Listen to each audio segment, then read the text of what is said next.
Bismillahirrahmanirrahim. Assalamualaikum warahmatullahi wabarakatuh.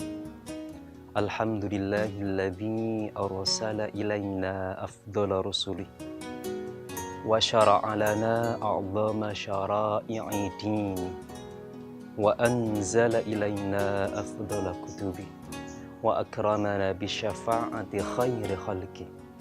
Allahumma fasalli wa sallim wa barik ala syafi'ina Muhammadin wa ala alihi wa ashabihi ajma'in, amma ba'd. Bolos Tiar TV yang berbahagia, alhamdulillah, kembali kita berjumpa di program kesayangan kita, Titian.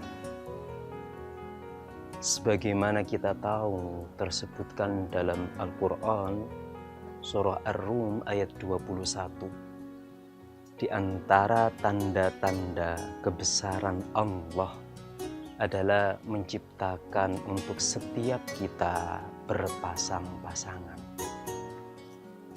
Di ayat itu Allah menyebutkan di antara tujuan kenapa kok pasangan itu dihadirkan dalam kehidupan kita adalah litaskunu ilaiha, supaya kalian, kata Allah, itu taskunu dari sakana yaskunu, anteng, gak usrek. Nah, tujuannya adalah supaya anteng. Yang menarik di sini adalah sebagaimana tersebutkan dalam beberapa kitab tafsir dan juga disampaikan oleh Grand Syekhul Azhar Ad-Duktur Asy-Syaikh Tontowi. Beliau menyampaikan di antara rahasia Allah menggunakan kata taskunu yang dimana dalam bahasa Arab ini adalah kata kerja. Dan kata kerja ini bermakna dinamis. Artinya untuk membangun keharmonisan rumah tangga itu selalu berproses. Makanya Allah membahasakannya dengan kata kerja litaskunu, supaya kalian tenang, merasa tenang. Dan ini bentuk kata kerja, makanya harus berproses terus sampai terpisahkan oleh maut. Nah, untuk membina keharmonisan rumah tangga itu adalah satu PR tersendiri bagi siapapun pasutri, siapapun pasangan suami istri. Terlebih di era seperti ini, global seperti ini, menjadi tantangan tersendiri membangun keharmonisan antar pasangan. Nah, di sini akan kami sajikan beberapa bentuk romantisme baginda Nabi Muhammad sallallahu alaihi wasallam terhadap istri-istri beliau. Tersebutkan dalam beberapa kitab sirah nabawiyah. Istri baginda Nabi itu yang banyak direkam dalam kitab sirah nabawiyah itu yang masyhur berjumlah 11. Meskipun ada sejarawan muslim yang menuliskannya 13. Ada Sayyidah Khadijah, ada Sayyidah Saudah, ada Sayyidah Aisyah, ada Sayyidah Hafsah, ada Sayyidah Zainab, ada Sayyidah Ummu Salamah, ada Sayyidah Zainab binti Jahsh, ada Sayyidah Juwairiyah, ada Sayyidah Ummu Habibah, ada Sayyidah Safiyah binti Huyai, ada Sayyidah Maimunah, ada Sayyidah Maria Kibtiyah, ada Sayyidah Raihanah radhiyallahu ta'ala anhunna. Nah, dari kesekian, ya mungkin boleh bertanya begini, mungkin, mudah-mudahan tidak bertanya, loh, baginda Nabi kok bisa sampai belasan beristri? Tentu ini sudah pernah saya bahas di episode tentang apakah yang datang dari baginda Nabi itu selalu berstatus sebagai sunnah. Di bagian pertama kan ada satu bagian yang datang dari baginda Nabi itu berstatus sebagai khususiyah. Artinya itu adalah hak khusus untuk baginda dan tidak berlaku untuk umatnya. Di antara yang khusus ini adalah beliau baginda diizinkan oleh Allah untuk beristri lebih dari 4, sementara Anda bolo, jika mampu, catatannya ya, jika mampu silahkan lebih dari 1 sampai batas maksimal 4. Ada beberapa rekaman romantisme baginda Nabi dengan para istri beliau radhiyallahu taala anhunna dalam hadis-hadis sahih. Akan saya sajikan 10 romantisme baginda Nabi dengan para istri beliau. Yang pertama adalah baginda Nabi itu kadang memberikan panggilan khusus kepada istri beliau.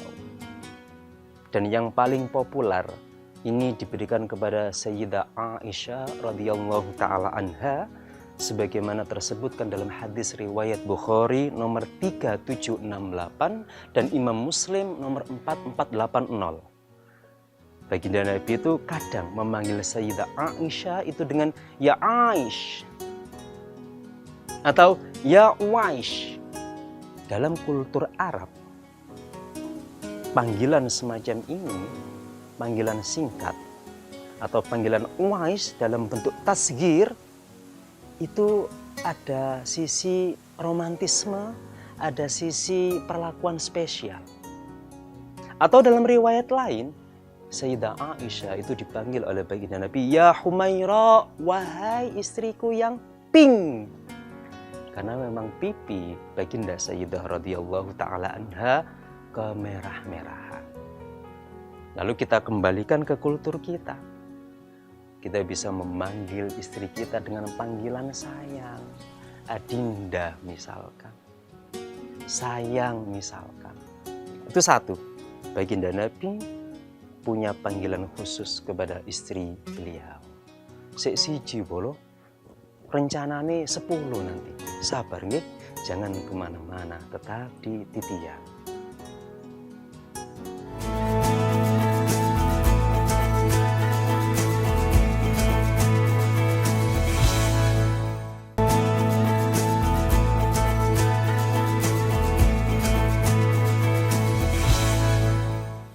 Kita sudah dapat satu bolo romantisme baginda Nabi kepada sang istri.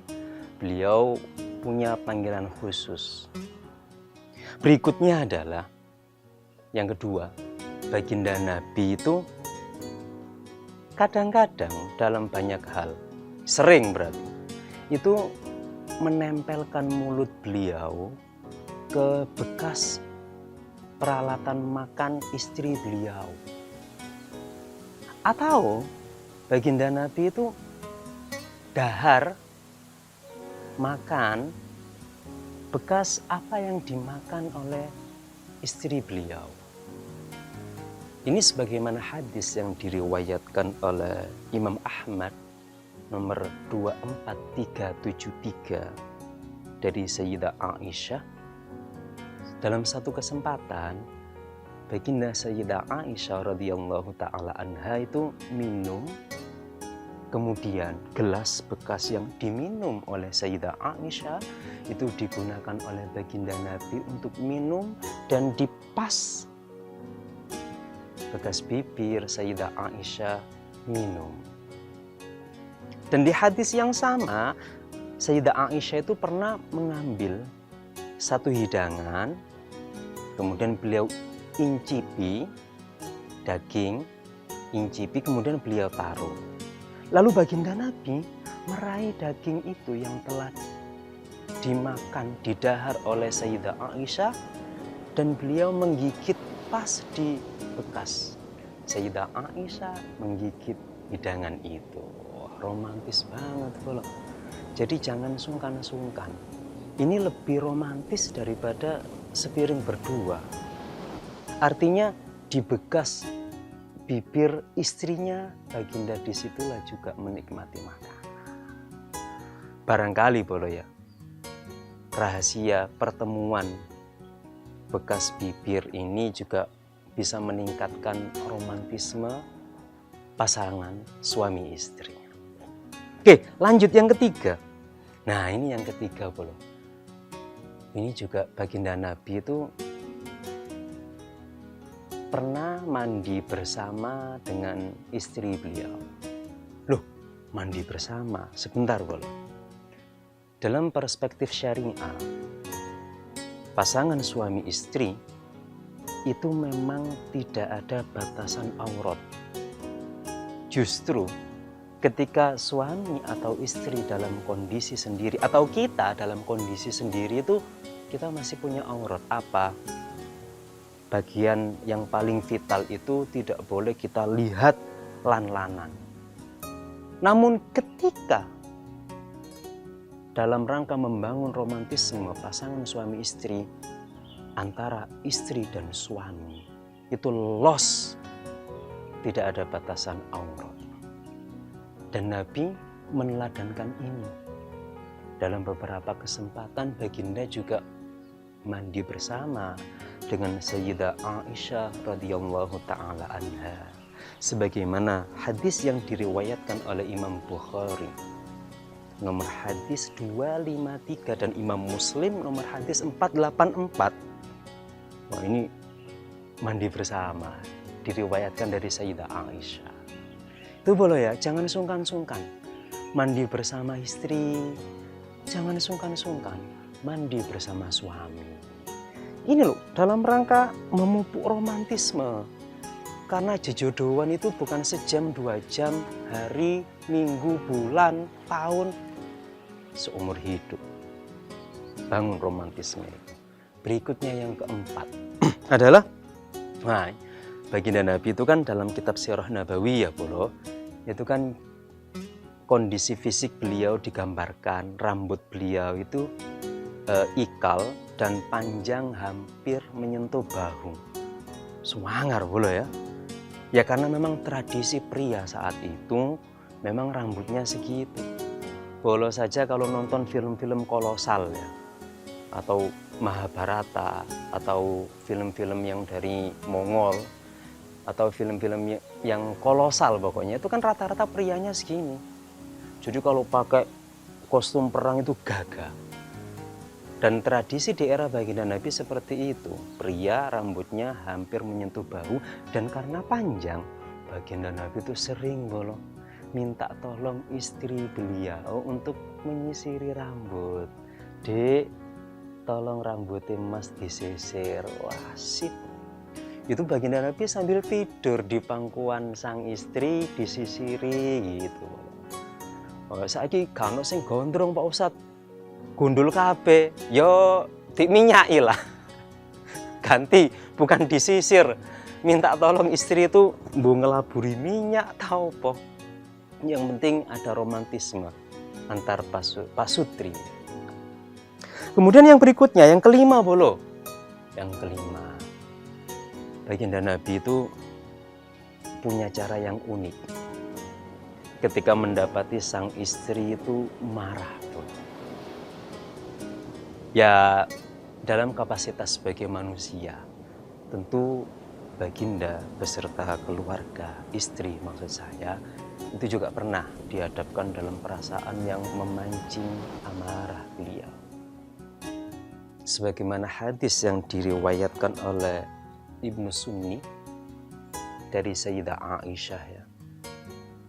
Dalam satu kesempatan itu Sayyidah Aisyah itu pernah marah. Nabi tahu, wah ini istriku sedang marah nih. Entah penyebabnya apa. Nah, sama baginda Nabi, pas muring-muring itu sudah kelihatan gesturnya sudah mau marah, itu dicubit hidungnya Sayyidah Aisyah sama baginda Nabi. Dit gitu. Baginda Nabi bilang doa. Allahumma rabba Muhammadin. Ya Allah, ya Tuhannya Baginda Muhammad, redamlah marahmu. Jadi dicubit pipinya Sayyidah Aisyah. Gitu Sayyidah Aisyah yo jadi lucu. Mau nih sekate muring-muring, dicubit pipinya jadi gak situ muring-muring. Baginda punya cara unik untuk meredam amarah sang istri. Bolo juga bisa lah mengimplementasikan ini, entah ya apa carane. Lek sawangane nyonya ketokane kate wer ngono ya. Didik-didik ta. Dijak petak umpet sembola ya apa carane lah. Gitu boleh ya. Kemudian Baginda Nabi masih di poin kelima. Baginda Nabi itu juga tidak segan loh mengusap air mata istri beliau. Ini pernah beliau lakukan kepada Sayyidah Safiyah binti Huyai radhiyallahu taala anha dalam hadis yang diriwayatkan oleh Imam An-Nasa'i nomor 9162.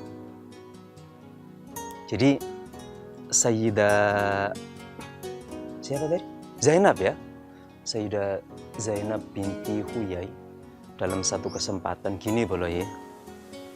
Baginda Nabi itu sudah mengatur schedule malam ini beliau akan tidur bersama istri ini dan seterusnya. Oh bukan Zainab, bolo Sayyidah Sofia, maaf ya, Sayyidah Sofia. Nah dalam satu malam itu adalah malam untuk Sayyidah Sofia binti Huyai radhiyallahu taala anha. Sudah, Baginda Nabi jemput bolo. Kemudian Baginda Nabi sudah menyiapkan kendaraan unta, dan kebetulan unta yang disiapkan untuk Sayyidah Sofia binti Huyai radhiyallahu taala anha itu jalannya pelan gitu. Ini Sayyidah Sofia naik, Baginda Nabi yang nonton untanya. Blek. Karena jalannya pelan, akhirnya sampai ke lokasi juga, sampai ke kediaman juga lama. Itu Sayyidah Sofia nangis, Nabi jenengan kok ya. Sayyidah Sofia juga bermanja ke hadapan Nabi. Nabi gara-gara jenengan menyiapkan unta yang lambat jalannya, jadi kita terlambat deh sampai di sini. Itu kan sambil nangis Sayyidah Sofia. Itu kemudian diusap sama Baginda Nabi. Sudah Nduk, sudah, gak usah nangis. Itu loh, Masya Allah Baginda Nabi itu. Jadi kalau bolo mendapati istri atau suami bolo ku kate nangis, ya wong lanang sih biasanya gak nangis ya biasanya. Istri lah, bolo yang pria ini dihadapkan istrinya wis nangis, ojo sungkan-sungkan menyiapkan tisu, dilap deh, ojo nangis deh, ono kakanda, gitu boleh. Masih 5 boleh, nggih, sabar. Akan kita lanjutkan tetap di Titian.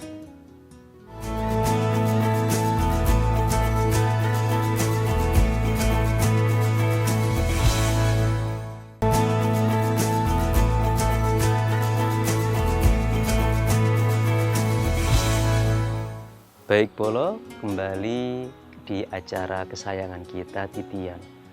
Sudah 5 romantisme Baginda Nabi kepada istri. Ada 5 lagi. Berikutnya yang ke-6 adalah ladies first. Wah, Baginda Nabi itu seringkali memperlakukan istri itu disumanggakan dulu. Ladies first. Perempuan dulu. Wah, itu dilakukan sama Baginda Nabi. Sebagaimana tersebutkan dalam hadis riwayat Imam Bukhari nomor hadis 2679, dalam satu kesempatan itu Baginda Nabi dan Sayyidah Safiyah binti Huyai radhiyallahu taala anha dalam perjalanan transit, kemudian mau melanjutkan lagi.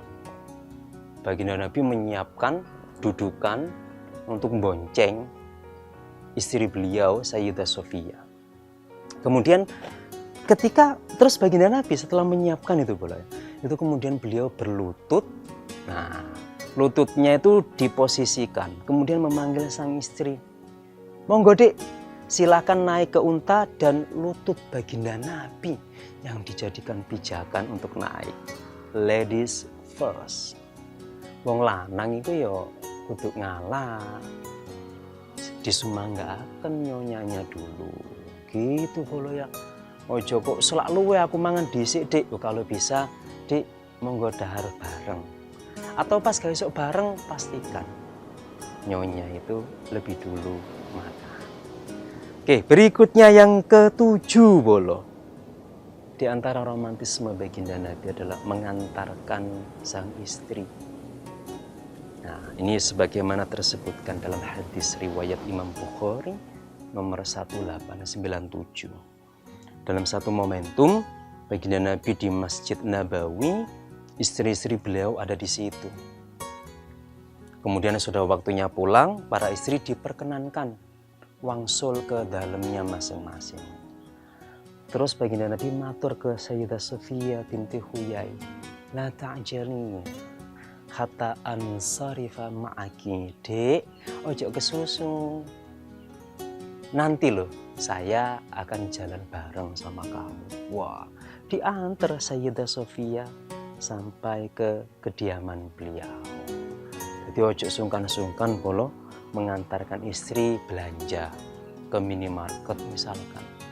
Mengantarkan istri nyalon, maksudnya ke salon ya, bukan nyalon bupati atau nyalon kades. Mengantarkan istri ke salon, mengantarkan istri sekedar untuk pokoknya keluar, ditemani saja. Itu romantisme baginda Nabi. Yang ke-8 adalah baginda Nabi itu mengajak istri untuk keluar kota. Wah, refreshing bolo. Karena butuh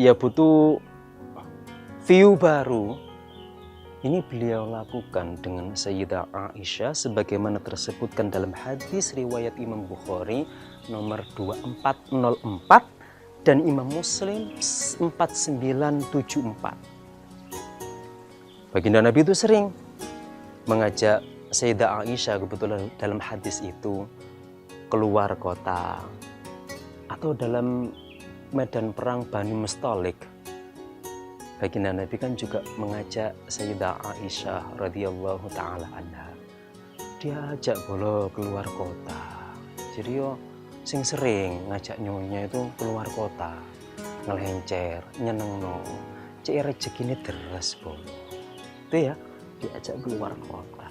Yang ke-9, baginda Nabi itu kadang kalau ingin diskusi dengan istri, itu ya beliau mengajak sang istri tercinta itu keluar rumah. Jadi ketika diskusi hal-hal yang penting tidak melulu di dalam kediaman beliau.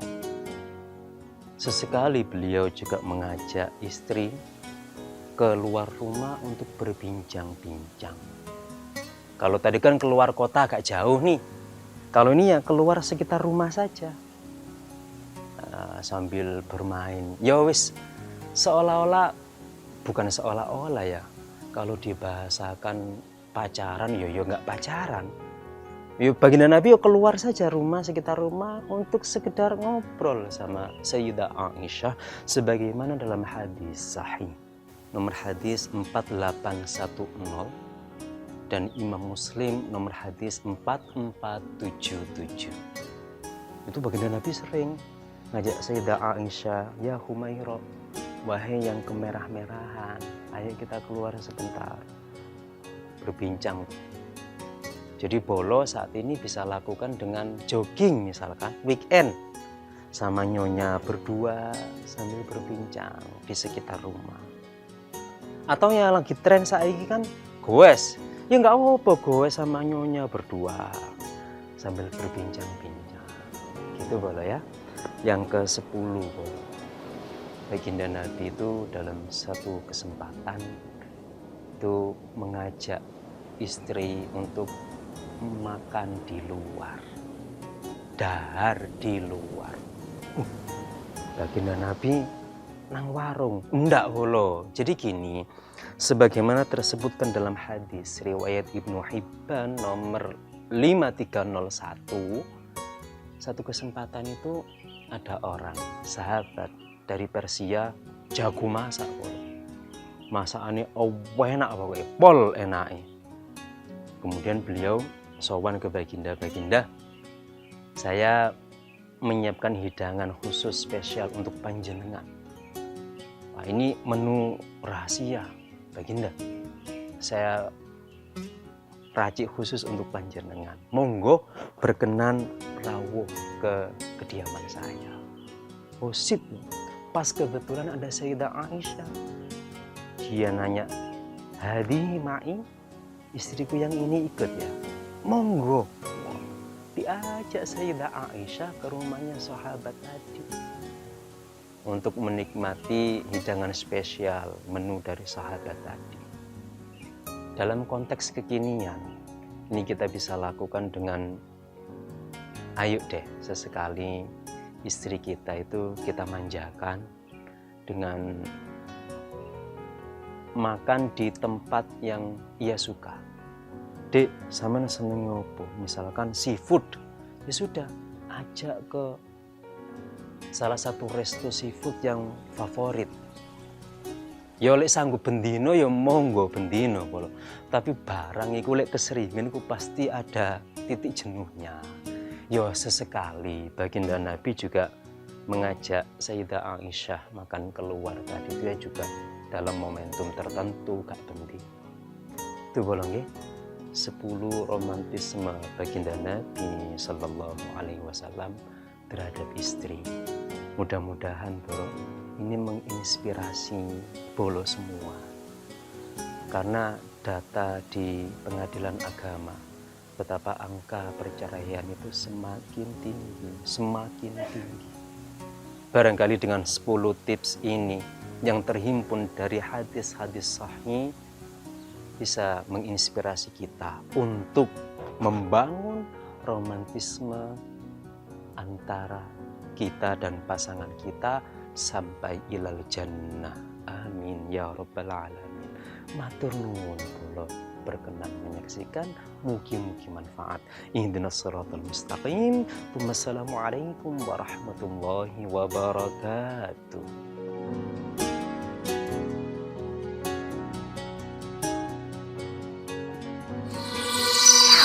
Arek TV